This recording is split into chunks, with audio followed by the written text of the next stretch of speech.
Hello friends, welcome to my channel UP PCS with Chauhan. तो guys, मेरा नाम है कीरत चौहान और हम लोग कर रहे हैं घटना चक्र 2021 की सीरीज़। तो दोस्तों, आज जो हम चैप्टर करेंगे वो है चैप्टर नंबर 32, जो कि है आधुनिक भारत का इतिहास में गांधी इरविन समझौता। तो गाइज, 31 चैप्टर हम लोग कर चुके हैं। अप्रॉक्स 51 चैप्टर तक हैं, जो कि अगले 7-8 दिन में जो है पूरा कंप्लीट हो जाएगा, क्योंकि बहुत ही छोटे छोटे चैप्टर्स हैं गाइज। जैसे अभी आप ये चैप्टर देखेंगे, बहुत ही छोटा है। तो गाइज, अगर आपको वीडियोस पसंद आती हैं तो प्लीज़ लाइक करिए। चैनल को सब्सक्राइब नहीं किया है तो प्लीज़ सब्सक्राइब करिए एंड शेयर करिए। चलिए दोस्तों, फिर क्या करते हैं, स्टार्ट करते हैं अपने चैप्टर को। ठीक है, चलिए फिर। तो गाइस देखिए, बहुत ही छोटा सा ये चैप्टर, देखिए इतनी सी व्याख्या है इसकी। ठीक है, ऐसे करके हमारे पास अब सारे आगे के जो चैप्टर्स हैं ना, बहुत ही छोटे छोटे हैं। बिकॉज एक छोटा सा टॉपिक है लाइक गांधी इरविन समझौता है, तो उसके बारे में बहुत कम सी बातें हैं, तो वो कंप्लीट हो जाती हैं। फिर इस पे जो क्वेश्चंस हैं हम वो कर लेंगे और ये हमारा चैप्टर इस तरह से जल्दी जल्दी खत्म हो जाएगा। तो 20 के आसपास चैप्टर्स अभी बचे हुए हैं, जो कि 7-8 दिन में कंप्लीट हो जाएंगे, अगर हम एक दिन में 3-4 चैप्टर्स कर देते हैं तो। चलिए स्टार्ट करते हैं फिर। यहाँ लिखा है सविनय अवज्ञा आंदोलन।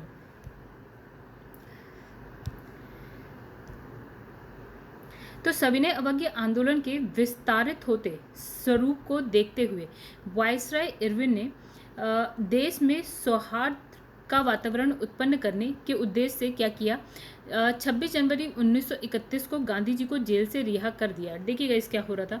ये जो अभी हम गांधी इरविन समझौता देख रहे हैं ना दोस्तों, तो इससे पहले क्या हुआ था, बड़ी घटना, मतलब बड़ा कुछ आंदोलन, तो वो सविनय अवज्ञा आंदोलन होता है।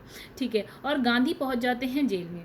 ठीक है, तो गांधी जी जब जेल में पहुंच जाते हैं और यहीं पे जो कांग्रेस होता है, देखिएगा उससे पहले क्या होता है, थोड़ा और पीछे चलते हैं तो वो आता है साइमन कमीशन आता है। ठीक है, जो कि 10 साल में आना होता है, जो आ जाता है 2 साल पहले ही अप्रॉक्स। ठीक है, 1927 को 1928 में जो है इंडिया आ जाता है, जो कि आपका और लेट आना था। और दूसरी चीज़ जो साइमन कमीशन है उसमें ये कि इसके जितने भी सदस्य थे वो सारे क्या थे, आपके अंग्रेज थे, भारतीय नहीं था। तो यहाँ पे फिर सविनय अवज्ञा आंदोलन स्टार्ट होता है और गांधी जी पहुँच जाते हैं जेल में। चलिए अब आगे की कहानी सुनते हैं। फिर उसके बाद गाइस क्या होता है कि जो गोलमेज सम्मेलन होना होता है, ठीक है, कहाँ होना होता है, लंदन में होना होता है। तो जो पहला गोलमेज सम्मेलन होता है ना, तो उसमें जो है कांग्रेस पार्ट नहीं लेती है, क्यों, ये सारी जो कहानी पीछे रिपीट वो चली है, जिसकी वजह से क्या होता है, कांग्रेस जो है फर्स्ट जो गोलमेज सम्मेलन लंदन में होता है उसमें भाग नहीं लेती है। अब क्या है कि जब पहले में नहीं लेती है और बिना कांग्रेस के काम चलने वाला था नहीं। ठीक है, तो क्या होता है कि अब बात आई कि यार कांग्रेस को कैसे जो है गोलमेज सम्मेलन जो सेकंड होने वाला है उसमें कैसे बुलाया जाए। ठीक है, तो अब आते हैं, कहानी यहाँ आ जाती है। ठीक है, तो यहाँ क्या लिखा है, इसमें लिखा है कि 26 जनवरी 1931 को क्या होता है, गांधी जी को जेल से रिहा कर दिया गया। ठीक है, अब कुछ तो करना पड़ेगा कि दूसरा जो गोलमेज सम्मेलन चलने वाला है उसमें जो है कांग्रेस पार्टिसिपेट करे। तो क्या होता है, तेज बहादुर सप्रू और क्या होता है, M.R. जयकर के प्रयत्नों से गांधी और इरविन के मध्य क्या होता है, फरवरी 1931 में दिल्ली में वार्ता आरंभ होती है। ठीक है, मतलब इन दोनों की हेल्प से क्या होता है, तेज बहादुर सप्रू और M.R. जयकर की हेल्प से जो है गांधी जी क्या होते हैं, इरविन लॉर्ड इरविन से मिलने को हो जाते हैं तैयार। ठीक है, इन लोग की क्या होती है, एक बैठक होती है। ठीक है, फरवरी 1931 में होती है। फिर लिखा है कि 5 मार्च 1931 को दोनों के मध्य क्या होता है, एक समझौता हो जाता है। ठीक है, मतलब जो सफल हो जाती है एक तरीके से कहा जाए इनकी मीटिंग। तो जो गांधी इरविन समझौते के नाम से जाना जाता है। और इस समझौते के परिप्रेक्ष्य में क्या होता है, सरोजिनी नायडू ने गांधी और इरविन को क्या बोला, देखिएगा इस ये लाइन इंपॉर्टेंट है। तो सरोजिनी नायडू बोलती हैं गांधी और इरविन को क्या बोलती हैं, दो महात्मा का मतलब इन दोनों को 2 महात्मा की संज्ञा देती हैं। अब क्या लिखा है, ये जो समझौता हुआ है उसके अनुसार क्या है, क्या बातें कही गई, देखिए समझौते में क्या क्या बातें कही गई ये यहाँ लिखा है। पहला इसमें लिखा है, गांधी के नेतृत्व में कांग्रेस सविनय अवज्ञा आंदोलन स्थगित करने के लिए तैयार हो गई। मतलब जो सविनय अवज्ञा आंदोलन चल रहा था उससे पहले साइमन कमीशन आता है। ठीक है, उसके बाद मतलब पहला साइमन कमीशन आता है, दूसरा सविनय अवज्ञा आंदोलन स्टार्ट हो जाता है। अब यहाँ पे इन्होंने कहा कि भैया ये जो स्थगित करी सविनय अवज्ञा आंदोलन, तो ये एक बात हुई इस समझौते में। ठीक है, और फिर लिखा है, सभी युद्धबंदी जिनके विरुद्ध हिंसा का आरोप नहीं है को रिहा कर दिया जाए। मतलब बहुत लोगों को जो है अंग्रेजों द्वारा गिरफ्तार कर लिया गया, जिसने हिंसा करी उनको भी, जिसने हिंसा नहीं करी उनको भी। तो उन्होंने कहा भैया जिसने हिंसा करी है उसको आप भले ही बंदी बना के रखिए, लेकिन जिसने हिंसा नहीं करी भैया उसको बाहर करिए। ठीक है, तो एक दूसरा समझौता ये हुआ। फिर क्या लिखा है, विदेशी कपड़ों और शराब की दुकान पे जो है शांतिपूर्ण धरना देने का अधिकार, यानी कि जो धरना दिया जा रहा था, इन्होंने कहा भैया हम धरना तो देंगे विदेशी कपड़ों, क्योंकि बहिष्कार की भी बात आई थी गाइस। ठीक है, तो इन्होंने कहा जो विदेशी कपड़े हैं और जो शराब की दुकान पे है उस पर हम धरना देंगे शांतिपूर्ण तरीके से, मतलब हिंसा विंसा मारपीट ये सब नहीं होगी। फिर चौथा इन्होंने कहा समुद्र तटीय प्रदेशों में बिना नमक कर दिए क्या होता है, नमक बनाने की अनुमति दी। देखिए जब सविनय अवज्ञा आंदोलन स्टार्ट होता है तो गाइस वहाँ क्या स्टार्ट हुआ था, दांडी यात्रा स्टार्ट होती है, यानी कि नमक कानून को तोड़ा गया था। ये उसमें गाइस ये था कि एकाधिकार था सरकार के पास कि वही जो है नमक का उत्पादन कर सकती है, आम आदमी तो नहीं कर सकता। ठीक है, तो कुछ ऐसा था, और कर लगाते थे नमक पे, जो कि बहुत ही इंपॉर्टेंट चीज़ है नमक, और उस पर भी कर। ठीक है, तो उन्होंने कहा कि एक काम करो, जो समुद्र तटीय प्रदेश है उसमें बिना जो नमक कर है उसको बनाने की जो है अनुमति दी जाए, नमक बनाने की अनुमति दी जाए, और उस पर टैक्स नहीं लगाया जाए। ठीक है, फिर एक क्या बात कहते हैं कि कांग्रेस द्वितीय गोलमेज सम्मेलन में भाग लेने के लिए हो गई तैयार। मेन तो यही था। देखिए इस पर भी डार्क लाइन भी गई, इन सब में इसी पे कर रखिए कि मेन तो मकसद उनका ये था कि भैया जो कांग्रेस है वो जो गोलमेज सम्मेलन लंदन में होने वाला है उसमें भाग लेने के लिए तैयार हो जाए, तो यहाँ हो गई। ठीक है, फिर क्या लिखा है, परंतु इस समझौते ने जनता को निराश किया क्योंकि भगत सिंह, अब देखिए प्रॉब्लम कहाँ आती है, लोग क्यों गुस्सा हुए गांधी जी से। क्या होता है उस वक्त जो है भगत सिंह, सुखदेव और राजगुरु ये तो होते हैं जेल में तीनों लोग, और इनको जो है फांसी दी जानी होती है। तो लोगों का कहना था भैया जब समझौता हो रहा है तो आप इनको भी छुड़वा सकते हैं, लेकिन गांधी जी ने ऐसा कुछ इसमें किया नहीं, तो लोग जो है गांधी जी के विरुद्ध हो गए, ऐसा समझिए। ठीक है, तो इसमें लिखा है कि जनता को निराश किया समझौते ने क्योंकि भगत सिंह, सुखदेव और राजगुरु को फांसी ना दिए जाने की जो जनता की मांग थी इसमें सम्मिलित ही नहीं थी, मतलब इस समझौते में सम्मिलित नहीं थी। तो इरविन के जीवनीकार एलन कैम्पबेल जॉनसन ने गांधी इरविन समझौते में महात्मा गांधी के लाभों को क्या सांत्वना पुरस्कार और इरविन के एकमात्र आत्मसमर्पण के रूप में बातचीत के लिए सहमत होने को कहा था। ठीक है गाइस, तो यहाँ जो है हमारा जो नोट्स हैं वो हो गए कंप्लीट। बहुत छोटा सा चैप्टर था, आइए इसमें जो क्वेश्चंस हैं वो देख लेते हैं। तो इसमें लिखा है गांधी इरविन समझौता हुआ मुख्य रूप से, तो गाइस क्यों हुआ था मुख्य रूप से देखा जाए तो सेकंड जो गोलमेज सम्मेलन है ना उसमें कांग्रेस पार्ट ले इसलिए हुआ था। ठीक है, तो देखिए पहला आंसर है गोलमेज सम्मेलन में कांग्रेस की भागीदारी सहज करने के लिए हुआ था। ठीक है दोस्तों, यहाँ पे जो कहानी है हम ऑलमोस्ट सारी वही पढ़ के आ रहे हैं। ठीक है, आइए देख लेते हैं एक बार।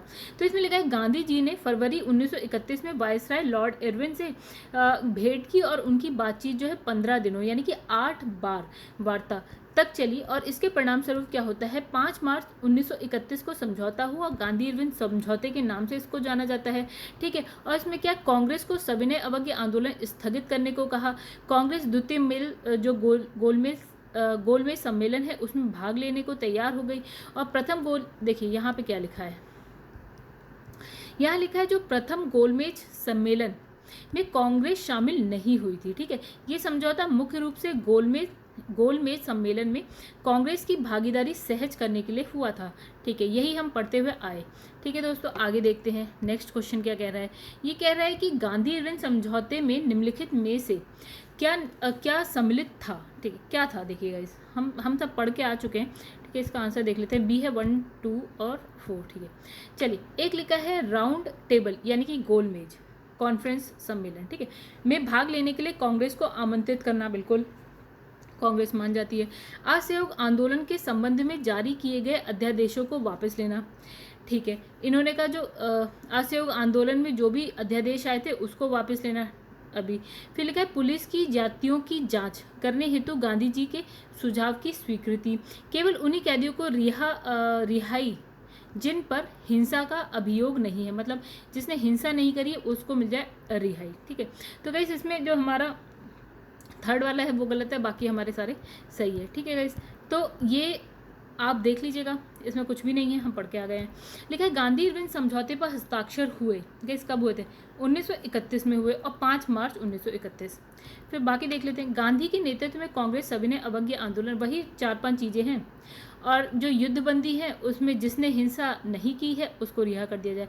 विदेशी कपड़े और शराब की दुकान पे धरना देने की अनुमति मांगी, बट शांतिप्रिय तरीके से।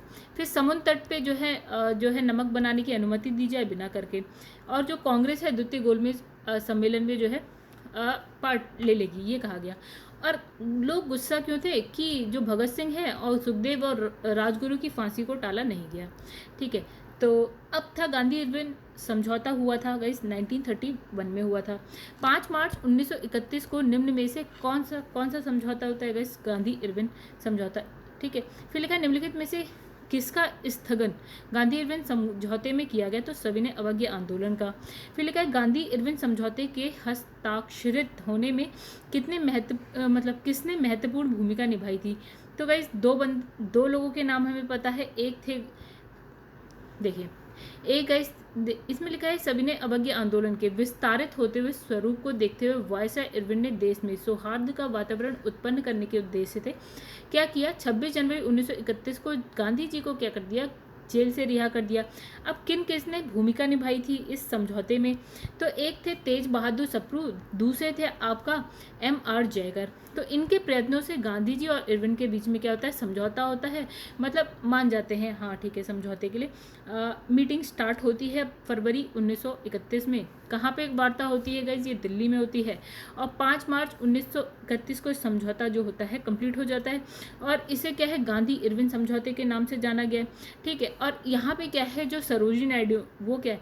इरविन और गांधी को क्या कहती हैं? दो महात्मा की संज्ञा दी। ठीक है, आगे बढ़ते हैं।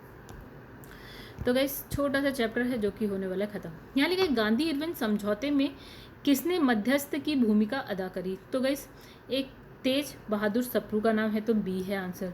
लिखा निम्नलिखित व्यक्तियों में, दूसरे थे जयकर। ठीक है, तो निम्नलिखित व्यक्तियों में किसने इरविन और गांधी को दो महात्मा कहा था?